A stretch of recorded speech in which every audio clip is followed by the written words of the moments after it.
Shalom keluarga ABC, gimana kabar Anda? Semoga kita dalam kondisi yang baik. Saya doakan kita selalu dalam perlindungan Tuhan, amin. Nah saudara, pagi ini saya mengajak kita untuk merenungkan satu hal, yaitu tentang pengikut Kristus yang sebenarnya. Wah, kalau bicara pengikut Kristus yang sebenarnya berarti ada yang nggak benar nih. Nah, tapi sebelum bahas lebih lanjut nih, saya mau bertanya kepada Bapak Ibu, sudah berapa lamakah kita menjadi pengikut Kristus? Saya beri waktu 3 detik, dijawab dalam hati. 1, 2, 3. Oke, terima kasih. Nah, jawabannya mungkin ada yang seperti saya, yaitu sejak kecil. Saya dilahirkan dari keluarga Kristen dan kemudian dari kecil saya sudah menjadi orang Kristen. Atau mungkin juga ada yang memasuki masa dewasa baru menjadi pengikut Kristus, dipanggil oleh Tuhan. Nah saudara, kapanpun itu, yang jelas sejak saat itu sampai sekarang kita memiliki status sebagai pengikut Kristus. Kita memiliki status sebagai orang Kristen. Nah, pertanyaan kedua, selama kita memiliki status sebagai orang Kristen, pernah nggak sih kita merenungkan tentang status yang kita miliki? Pernah nggak kita bertanya, sudahkah saya benar-benar memposisikan diri sebagai murid Kristus, sebagai seorang pengikut dan anak Kristus? Pernahkah kita merenungkan hal tersebut? Saudara, ini adalah hal yang sangat penting untuk kita renungkan. Kenapa? Kita tidak akan bisa bertumbuh kalau kita sampai tidak menyadari status kita. Kalau kita sampai menganggap status kita ini hal yang biasa saja. Ini harus kita renungkan setiap hari. Saudara, saya mengajak kita untuk membaca dari kitab Kolose pasal 3 ayat 3 dan 5. Katanya, sebab kamu telah mati dan hidupmu tersembunyi bersama dengan Kristus di dalam Allah.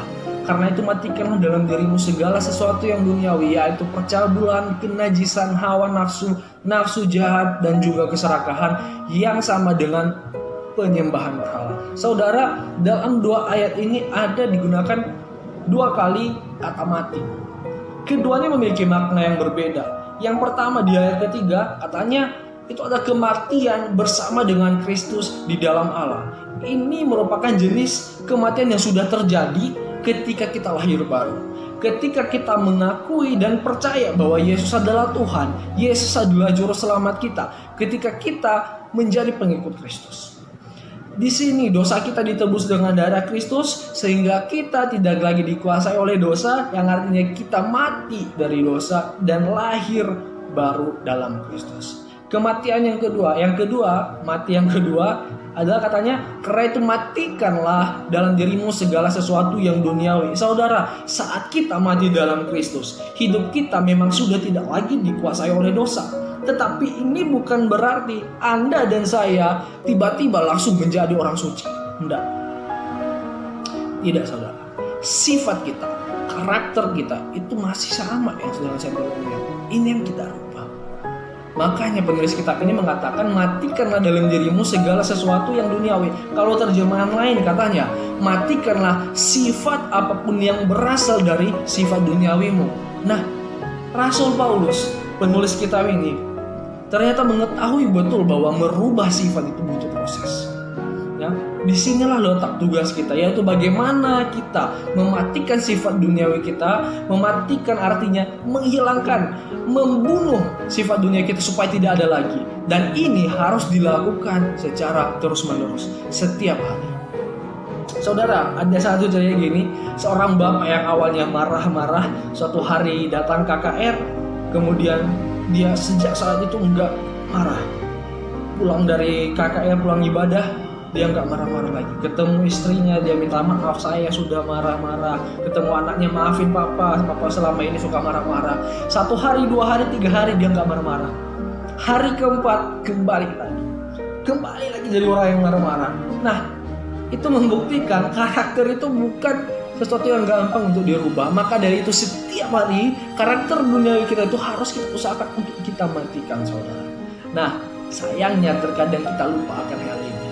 Banyak orang Kristen yang hanya tahu bahwa oke, saya orang Kristen, saya sudah diselamatkan, saya mati pasti saya masuk surga. Tetapi tidak banyak yang bertanya pada dirinya, apa yang harus saya lakukan setelah saya menjadi pengikut Kristus, setelah saya diselamatkan oleh Kristus.